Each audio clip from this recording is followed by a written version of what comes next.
Muy bien, abran sus Biblias por favor en Hebreos capítulo 12. Hebreos capítulo 12, versículos 1 al 3. Vamos a estudiar esta mañana. Entiendo que el pastor Jerry le comentó que supuestamente comenzaría una serie, pero no la voy a comenzar ahorita, la comenzaré después de que regrese de mi viaje, porque también me voy de viaje. Y pues, no solamente el pastor Jerry se va, también su servidor se va, y junto con el hermano Salvador Lara. O sea que 2 personas se van de viaje este jueves y regresan hasta la próxima semana. Así que bueno, habrán 3 personas ausentes en cuanto a predicadores, pero los demás hermanos, yo sé que pueden echarle ganas. Total, hay más predicadores. Ok, la palabra del Señor dice así: por tanto, nosotros también, teniendo en derredor nuestro tan grande nube de testigos, despojémonos de todo peso y del pecado que nos asedia y corramos con paciencia la carrera que tenemos por delante. Puesto los ojos en Jesús, el autor y consumador de la fe, el cual por el gozo puesto delante de él sufrió la cruz, menospreciando el oprobio, y se sentó a la diestra del trono de Dios. Considerad a aquel que sufrió tal contradicción de pecadores contra sí mismo, para que vuestro ánimo no se canse hasta desmayar. Vamos a orar. Gracias, Padre, porque eres bueno. Gracias por la dicha que me das nuevamente de estar aquí detrás de este púlpito y ser usado por ti. Te ruego, mi Señor, que tu Santo Espíritu quiera quitarnos toda pereza, toda distracción, que nos ayude a mantener nuestros ojos puestos en Cristo Jesús. También, Señor Santo Espíritu, te rogamos que nos dé la capacidad de entender, discernir y retener tu palabra y tu mensaje en nuestras mentes y corazones, y nos hagas crecer en gracia y en el conocimiento de Cristo Jesús, y transformes nuestras vidas más y más como Cristo Jesús. Gracias te doy en Cristo Jesús, Padre mío, por tu Santo Espíritu. Amén. Bien, este mensaje lo había mencionado ahí en el campamento y quiero aprovechar una vez también a usarlo. La temática que tuvimos en el campamento se llamó Alcanzando la meta. Esa fue la temática que tuvimos en el campamento. Entonces el tema o el título que le puse a este mensaje se llama Persevera hasta el final. Repito, persevera hasta el final. Para ponernos en contexto con respecto a estos versículos que acabamos de leer, la epístola como tal fue escrita a los hebreos cristianos, no fue escrito a los gentiles cristianos. Y quizás se pregunte, bueno, si esta epístola no fue escrita para mí, que yo soy gentil, entonces ¿para qué está en la Biblia y para qué lo estudiamos? Bueno, está en la Biblia porque como iglesia universal, como el cuerpo de Cristo, digamos que podemos obtener cierto aprendizaje de ahí, ya que formamos parte de la iglesia. Y dentro de la iglesia no existe distinción alguna de que si es judío o es gentil, porque es solamente una iglesia. Estos hebreos cristianos, en el tiempo que fue escrito esta epístola, la gente estaba siendo perseguida por su propio pueblo. O sea, los judíos cristianos estaban siendo perseguidos por los judíos que no eran cristianos, solamente judíos. ¿Pero por qué? ¿A qué se debe de su persecución o de los problemas que estaban teniendo estos hebreos cristianos? Bueno, ellos, al haber abandonado la ley de Moisés, estaban pasando por una enorme oposición por parte de su propio pueblo judío.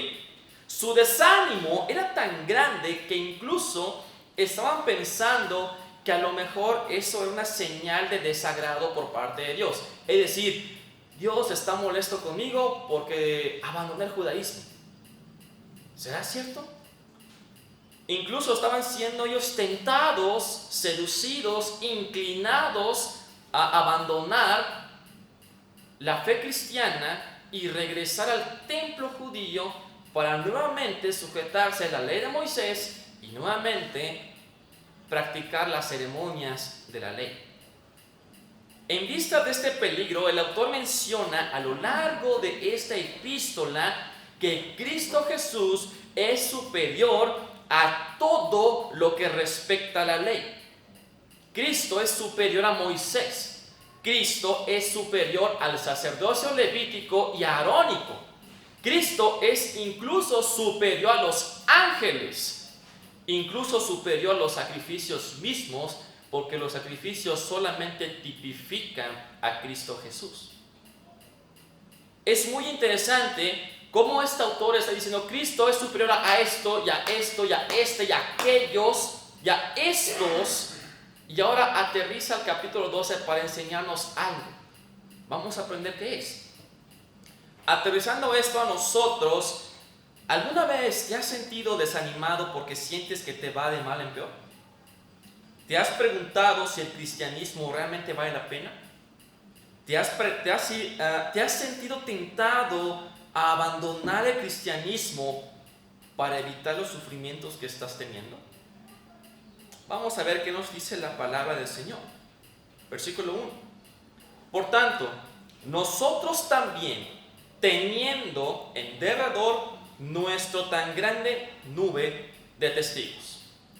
Este versículo conecta lo que está en el capítulo anterior, que es el capítulo 11, con respecto a los héroes de la fe. Lo interesante de este versículo es la frase: teniendo en derredor tan grande nube de testigos. Aclaro, esta sección o esta frase que está en este primer versículo no se refiere a que la gente que ha muerto, en este caso la gente del Antiguo Testamento, no se refiere a que estos del Antiguo Testamento nos están viendo desde el cielo. Si lo queremos aterrizar en nuestro tiempo, no se refiere a que tu abuelita o tu abuelito o tu mami o tu papi te está viendo desde el cielo. No es mi abuelita que me está cuidando y que está en el cielo, mi papá que está en el cielo y me está cuidando y me está vigilando y está viendo qué estoy haciendo. No significa nada de eso. En ninguna parte de la Biblia se puede mencionar o afirmar de que la gente muerta que se encuentra en el cielo nos está viendo. Y en todo caso, ni que fueras tú muy importante para que te estuviera viendo si ellos tienen al Señor Jesucristo mismo delante de ellos. ¿Qué van a voltear a verte a ti aquí en la tierra cuando ellos están delante de su Señor, maravillándose día con día delante de su Señor? ¿Qué te van a mirar a ti? Es como el diablo. Mucha gente le echa al diablo la culpa de todas las cosas, pero incluso hay cosas que el diablo no tiene la culpa. Uno dice: es que estoy siendo tentado por el diablo. Y que fueras tan importante como para que el mismo Lucifer venga a ti a querer causarte un problema. Él solamente fue directamente a Jesús porque él sabe quién es Jesús. Pero tú, ¿quién eres para Lucifer? Solamente eres una ficha más del tablero. Pero Jesús es quien mueve el tablero. Ahora, ¿qué onda con estos testigos? Bien, vamos a mencionar algo muy interesante. La palabra testigos viene del griego martirón. Y si usted escucha esta palabra martirón, quizás le venga a la mente la palabra mártir. Sin embargo, la palabra mártir o testigo en el griego no significa una persona que muere por sus convicciones. Esa definición con el tiempo se fue dando. Pero en el griego, la palabra testigos o la palabra mártir es un término judicial que significa afirmar la autenticidad de un hecho.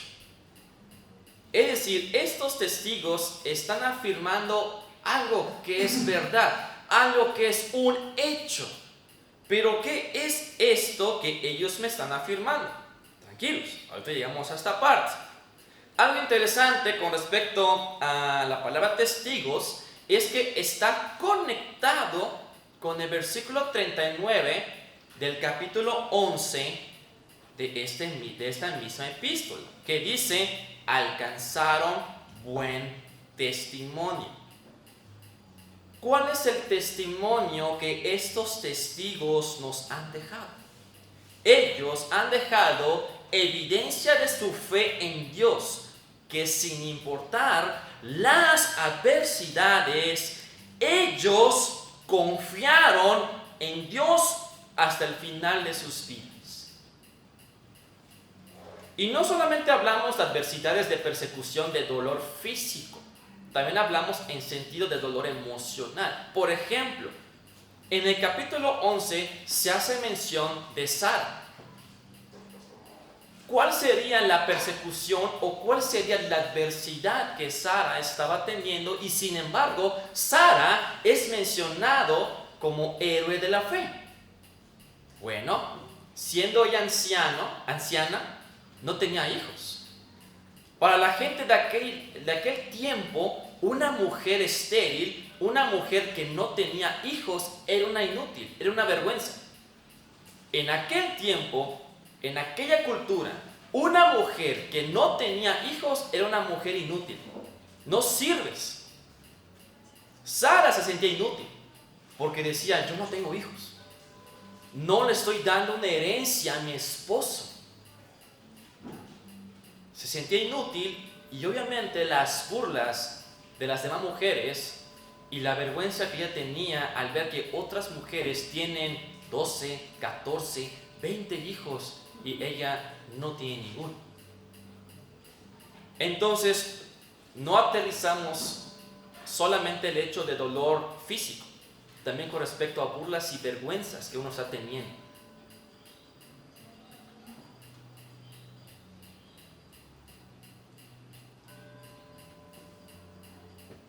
Ahora, con respecto a que ellos confiaron en Dios hasta el final, pero ¿por qué?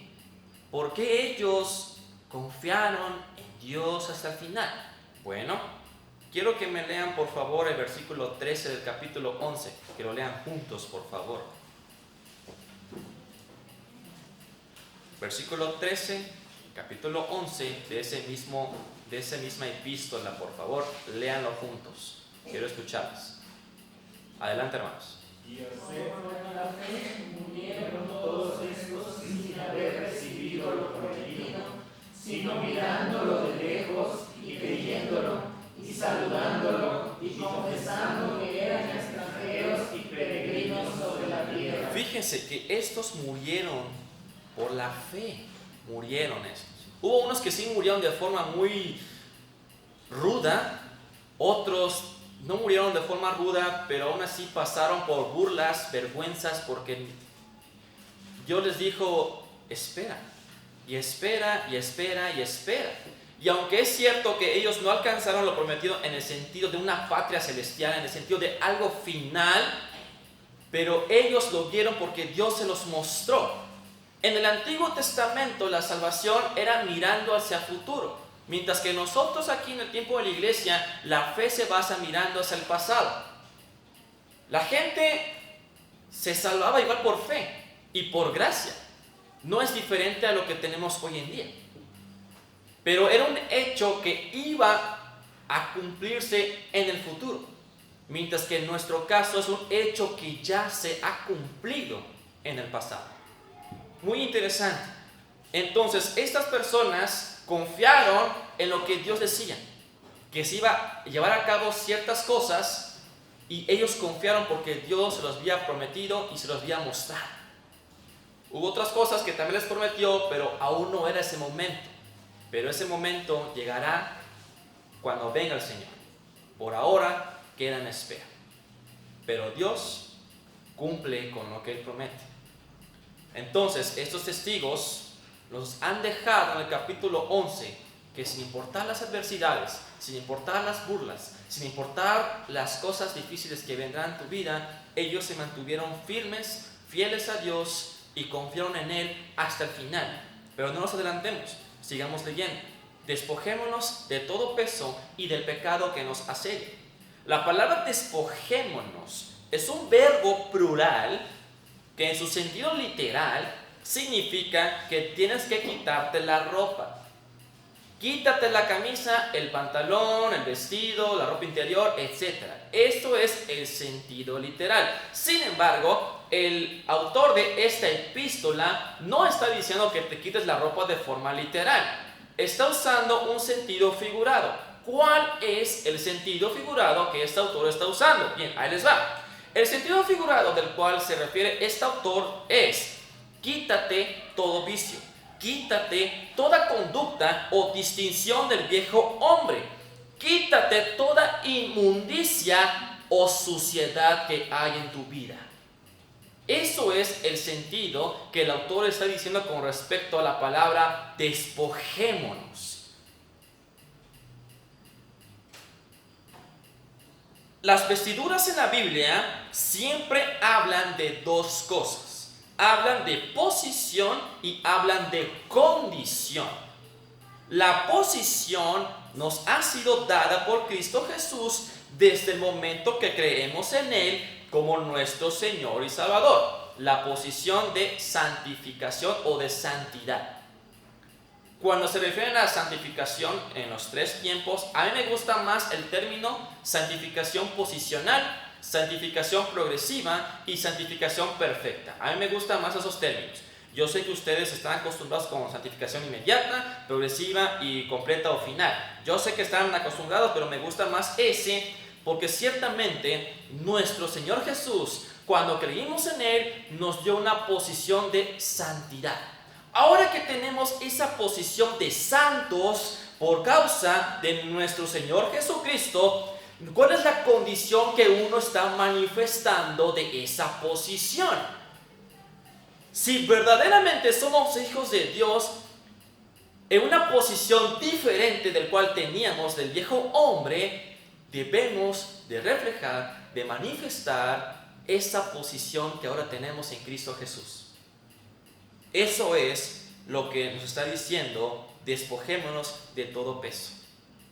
Quítate esas condiciones del viejo hombre y manifiesta las condiciones del nuevo hombre, que es en Cristo Jesús. Y del pecado que nos asedia. La palabra asedia es muy interesante. La palabra asedia significa aquello que nos enreda o aquello que nos cautiva o nos apresa. Esto es, debemos de despojarnos de todo aquello que nos atrapa fácilmente, que nos esclaviza con facilidad.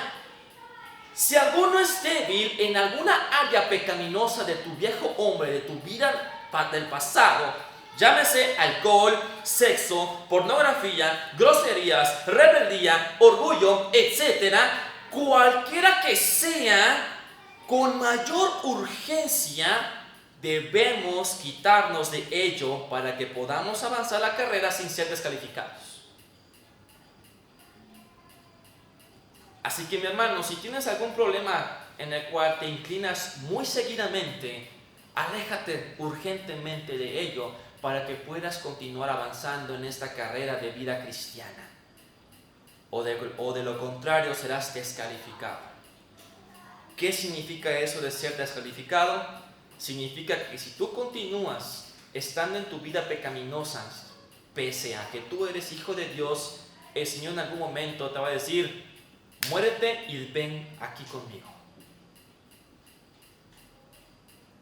Y no queda la descalificación solamente en eso, sino que el hecho de haber manchado y pisoteado la sangre de Cristo Jesús, pregúntate si tendrás algún galardón que pondrás a los pies de Cristo Jesús.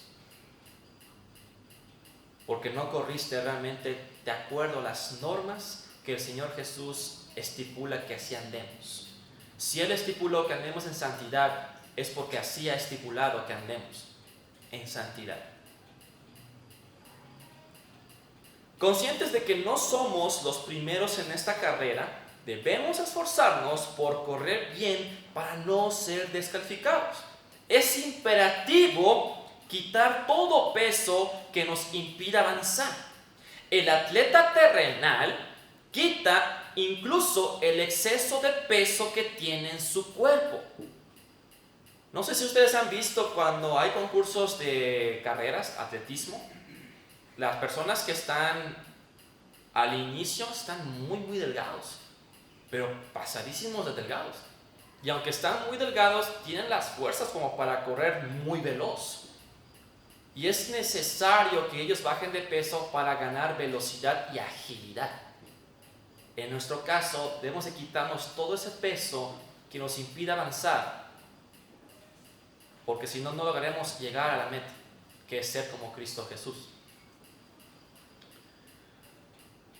Algo muy interesante con respecto a esos tiempos de los Juegos Olímpicos en el que fue escrito esta epístola, es que los atletas seculares griegos competían desnudos. Obviamente no me refiero a que vamos a competir desnudos, pero sí debemos de quitarnos todo aquello que nos estorbe para avanzar a la meta, que es ser como Cristo Jesús.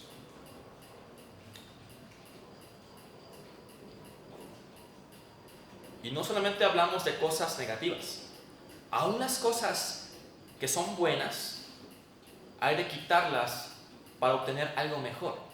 Por ejemplo, hay personas que están trabajando y aunque el trabajo en sí no es malo, porque el trabajo en sí no te está causando que peques, espero que así sea, no sea un trabajo de narcotráfico, sí, o de trata de blancas, eso espero, pero el trabajo en sí no es malo. Pero si en el momento de que el trabajo comienza a estorbarte en tu comunión con el Señor, entonces busca algo mejor que esto que te está arrastrando a acercarte más al Señor. Ahí se los dejo. Y corramos con paciencia la carrera que tenemos por delante. Escuche esto, mi hermano. Un buen comienzo no garantiza un buen final. Un buen comienzo no garantiza un buen final. Un buen comienzo no es suficiente. Lo más difícil de una carrera no es el comienzo, sino el llegar hasta el final. Porque es durante el resto del recorrido en donde tendremos obstáculos tras obstáculos tras obstáculos. Como decíamos en la universidad, lo importante no es comenzar, sino terminar la carrera, terminar la universidad. A fin de cuentas, nada más que es tu título y ya. Porque lo que sigue, ni te lo van a tomar en cuenta. Nada más que en el título para que sepan que realmente eres licenciado o eres ingeniero. Eso es todo. Los hebreos cristianos habían comenzado bien en su vida de cristianismo, pero estaban siendo tentados a abandonar la carrera debido a los problemas que estaban teniendo. El autor de esta epístola exhorta en un presente continuo que ellos sigan corriendo con paciencia. Y eso también nos incluye, nos exhorta a que continuemos día con día corriendo con paciencia. Ahora bien, ¿qué significa la palabra paciencia en el griego? Porque en nuestro español es otra cosa. Se supone que nuestro español es un derivado del griego y latín, pero vemos que con el tiempo los significados de las palabras cambian de acuerdo a la zona y de acuerdo al tiempo. La palabra paciencia en el griego significa permanecer firme frente a los males que te acosan. También significa tener la valentía de resistir las burlas y las vergüenzas. Eso significa la palabra paciencia. Por lo tanto, el autor de esta epístola habla de la necesidad de perseverar en medio de las pruebas y en medio de las burlas. Mi hermano, que eres menor de edad, menor que yo, si estás teniendo burlas constantemente porque te dicen, ay, no le invites a las fiestas porque él no va a ninguna fiesta porque él es cristiano, no te sientas mal por eso. Óyeme, hemos tenido aquí en nuestra iglesia fiestas y lo hemos disfrutado y no necesitamos de alcohol, ni drogas, ni ningún desenfreno carnal como para divertirse. ¿Te has divertido aquí con tus hermanos, con tus amigos de la iglesia? Has comido, has cantado, has saltado, has participado en juegos, incluso en toros mecánicos, y te hace sentir mal porque tus amistades seculares se burlan porque eres cristiano. Óyeme, qué poco aguante tienes. Incluso en el trabajo es que no me invitan a las posadas del trabajo porque dicen que soy cristiano y porque van a tomar mucho. Oye, eso es lo de menos. Nótese el lenguaje atlético que usa este autor de esta epístola para animar a los hebreos cristianos. Mira con atención a estos antiguos de la fe. Ellos continuaron sin importar el sufrimiento y las vergüenzas y las burlas que les vino. Ellos aguantaron. Fíjate de Sara, fíjate de Abraham, fíjate de Isaías, fíjate de aquellos que murieron aserrados. Si pones atención, ahí tenemos de todo tipo de pruebas o de problemas en el capítulo anterior. Tenemos desde burlas, desde vergüenzas y muertes muy terribles. Ahora, si quieres una muerte muy terrible, bueno, pues vamos a orar por ti para que venga esa muerte terrible para ti, para ver si así con eso te desanimas.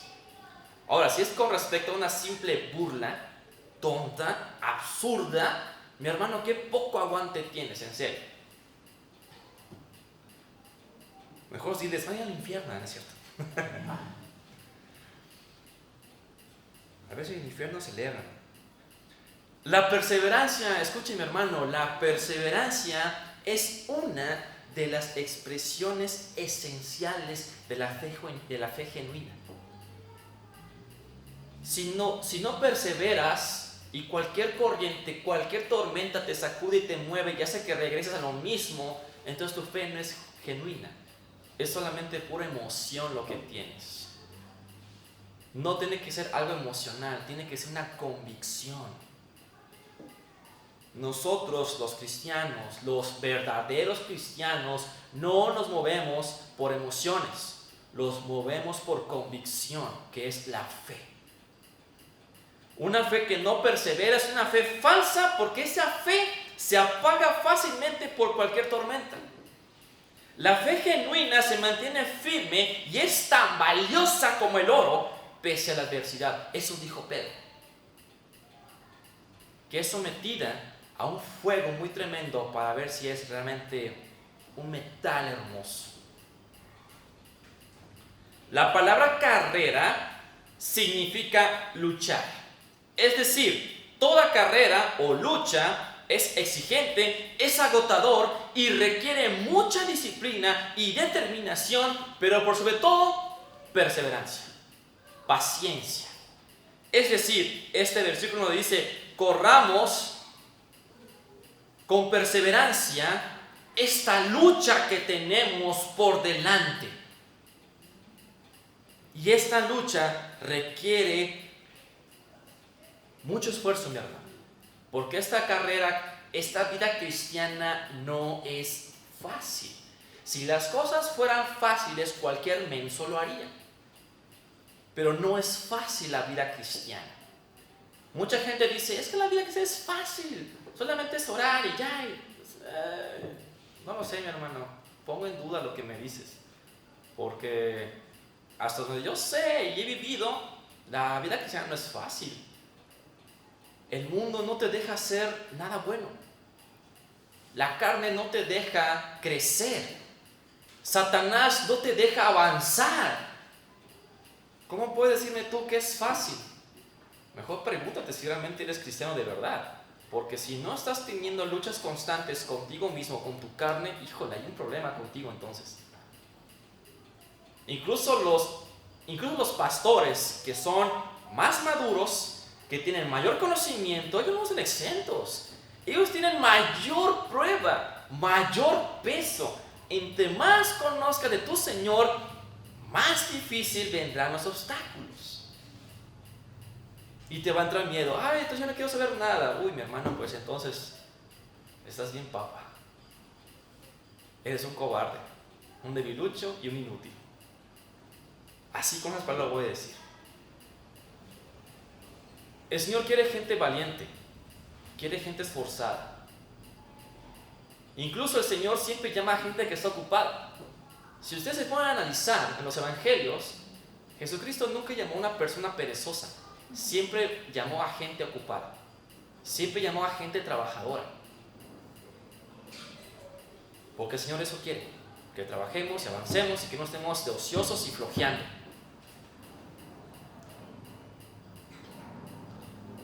Versículo 2. Puestos los ojos en Jesús, el autor y consumador de la fe. Como clímax de su presentación, el autor señala a alguien superior a estos héroes de la fe del capítulo anterior, al Señor mismo.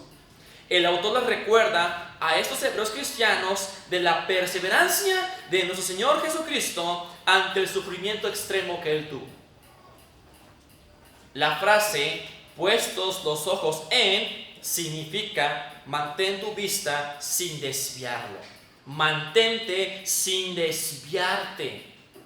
Aunque el autor de esta epístola nos muestra a los santos del Antiguo Testamento que padecieron para darnos ánimo en la carrera, sin embargo, nos presenta a alguien superior a todos ellos, al Señor Jesucristo. Él es el mayor estímulo y el ejemplo supremo de la fe perseverante. Él es la fuente de la fe y también la meta. Por lo tanto, el autor de esta epístola nos invita a que fijemos nuestra atención en Cristo sin desviarnos. No veas los problemas, mi hermano, ve a Cristo. No veas los obstáculos, ve a Cristo. No veas los padecimientos, ve a Cristo. No veas las burlas, no veas la vergüenza, ve a Cristo y únicamente a Cristo. Es decir, el autor nos dice, hey, les presento a estos testigos que sí pudieron, que sí avanzaron y perseveraron sin importar los problemas, el dolor y las burlas. Pero les presento a alguien mejor, les presento a Cristo Jesús. Es decir, el autor se la ha pasado hablando de Cristo Jesús, de que Él es superior a la ley, es superior a Moisés, es superior a Aarón, es superior a los levitas, es superior a los sacrificios, y ahora Él es superior a estos héroes de la fe que padecieron, porque el Señor Jesús padeció mucho más que todos ellos. Y ahorita les voy a mencionar qué fue lo que padeció, que ninguno de nosotros va a padecer. Algo interesante que pasamos por alto con respecto a este versículo, que es hermoso, mi hermano, mi hermana, es el hecho que nuestro Señor Jesús es el autor mismo de la fe. Es decir, Él es quien pone la fe en ti y Él es quien la va a concluir también.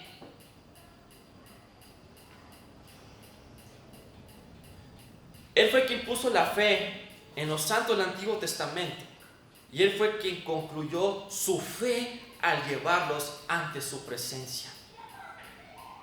Algo adicional con respecto a nuestro Señor Jesús es que Él es el molde, Él es el prototipo de todos los santos que sufrieron y de todos los santos que sufrirán. Sin embargo, existe una enorme diferencia, que nuestro Señor sufrió que los suyos nunca sufrirán, y esto es la ira del Padre. Ninguno sufrirá la ira del Padre, porque Cristo lo sufrió en mi lugar y en tu lugar. Solamente Él pudo sufrir esto tan grande que no podemos imaginar o pensar. Él lo hizo por ti y por mí y por los suyos, y tú nunca pasarás por esa ira del Padre, jamás, porque ya fue consumada. Solamente queda en espera la ira de los incrédulos. Solamente eso queda. El cual por el gozo puesto delante de Él sufrió la cruz, menospreciando el oprobio, y se sentó a la diestra del trono de Dios. El sufrimiento de Cristo en la cruz es más de lo que podemos imaginar. Los romanos reservaban la crucifixión para los esclavos y los criminales más viles, de manera que este castigo contenía una vergüenza intensa. Claro, ¿a quién le gustaría ser colgado en una cruz y que tu familia diga, ¡Ay, mi hijo fue colgado porque es un criminal! ¡Qué vergüenza para la familia que este hijo nuestro es un criminal! En el caso de Jesús, sus discípulos, la gente que estaba a su alrededor, la gente farisea, saducea, otras personas que estaban en contra de Jesús, imagínense, estaban ahí sus discípulos y quizás alguno que otro se ha preguntado: ¿nos habremos equivocado con nuestro Señor, con aquel en el que creímos? Digo, está colgado como un criminal, pero ¿por qué?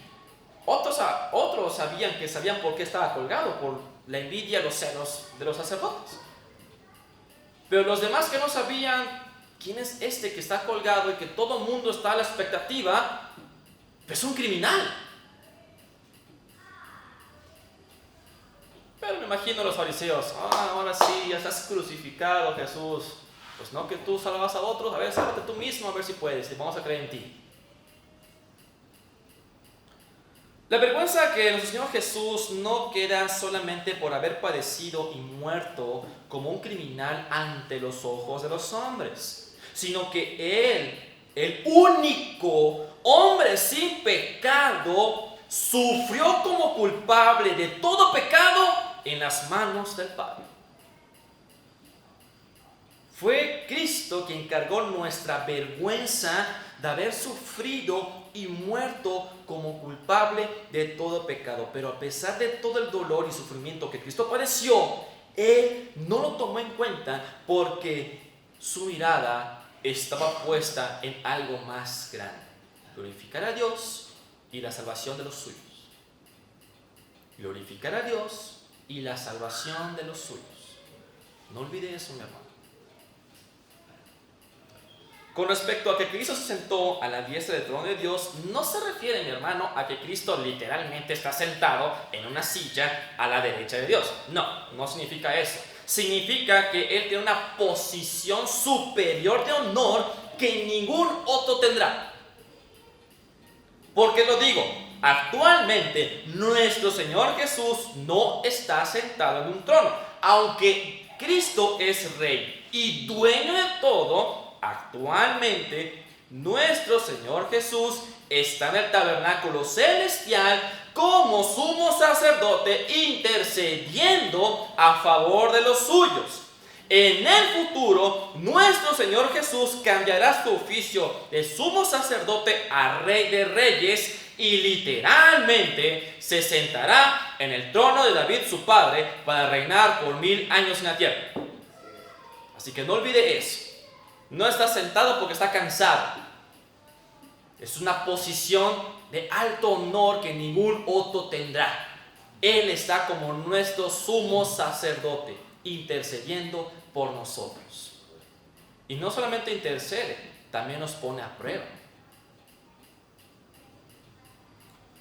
Mientras ese momento llega, tenemos un sumo sacerdote que pueda compadecerse de nosotros, sus escogidos. El premio no es para los que comienzan bien, mis hermanos, es para los que terminan bien la carrera. Un buen inicio no da derecho al cristiano de relajarse. La carrera que tenemos abarca toda nuestra vida y es una competencia de ardua lucha contra el pecado, contra Satanás y contra la carne. Versículo 3. Considerad a aquel que sufrió tal contradicción de pecadores contra sí mismo, para que vuestro ánimo no se canse hasta desmayar. La palabra considerar es muy interesante. Significa comparar, reflexionar, analizar. Compara a este Jesús con los santos del Antiguo Testamento. Analiza lo que se ha mencionado de Él y reflexiona sobre Él. El ejemplo de Jesús nos enseña que el camino hacia la gloria y hacia el gozo siempre es un camino lleno de sufrimiento, de burlas y de vergüenzas. Pero esto que vamos a tener no se compara con la gloria venidera que hemos de tener. No se compara. El autor de esta epístola concluye su presentación del ejemplo supremo de la fe con una exhortación. Los pecadores dirigieron hacia Cristo toda su hostilidad, sin embargo Cristo perseveró ante toda oposición hasta el final. El ejemplo de Cristo puede fortalecer a todo cristiano que está tentado a desmayar ante las pruebas, porque Él padeció cosas que nosotros nunca vamos a padecer, específicamente la ira del Padre. Para terminar, mis hermanos, es cierto que es una tentación constante abandonar la vida cristiana, porque es una vida de constante prueba y carencia. Sí, incluso las carencias. Quizás las vidas de tus amistades inconversas tienen mucho éxito y prosperidad, pero dichas bendiciones, ¿a cambio de qué? A cambio de una eternidad en el lago de fuego y bajo la ira de Dios. Alguien dijo una vez que para los incrédulos la tierra es todo el cielo que tendrán, pero para los escogidos la tierra es todo el infierno que van a sufrir. Siempre que tengamos una tendencia a desfallecer, deberíamos recordar lo que nuestro Señor Jesús soportó por nosotros. Si comparamos el sufrimiento de Cristo con el nuestro, es nada. Es nada, mis hermanos. Si comparamos nuestro sufrimiento, burlas, vergüenzas, es nada delante del Señor. La carrera cristiana no depende de tu fuerza física, escúchalo bien, no depende de tus fuerzas, sino de las fuerzas que nos da el Señor. Nuestro Señor Jesús fue facultado por el Espíritu Santo. Él pudo cumplir con su misión gracias al poder del Espíritu Santo. Nosotros, bueno, eso espera, nosotros tenemos al Espíritu Santo. Por lo tanto, no luches con tus propias fuerzas, porque te vas a cansar y no vas a poder.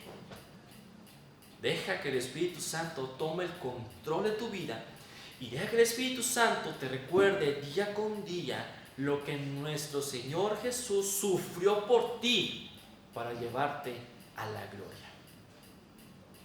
Mantén tus ojos en Él y persevera hasta el final. Vamos. Gracias, Padre mío, por tu Hijo amado. Gracias porque por tu misericordia nos escogiste, por tu gracia nos salvaste y ahora somos objetos de tu amor. Gracias, Señor Jesús, por tomarnos el lugar en la cruz. Indudablemente, tú padeciste más que todos nosotros y nunca vamos a padecer la ira del Padre, puesto que tú lo tomaste en nuestro lugar. Gracias, Padre mío, por tu Hijo amado. Y te rogamos, Padre mío, que tu Santo Espíritu guíe y dirija nuestras vidas conforme a ti te agrade y tome control de nosotros, porque nosotros no podemos por nosotros mismos. Gracias, Padre mío, por Cristo Jesús. Amén.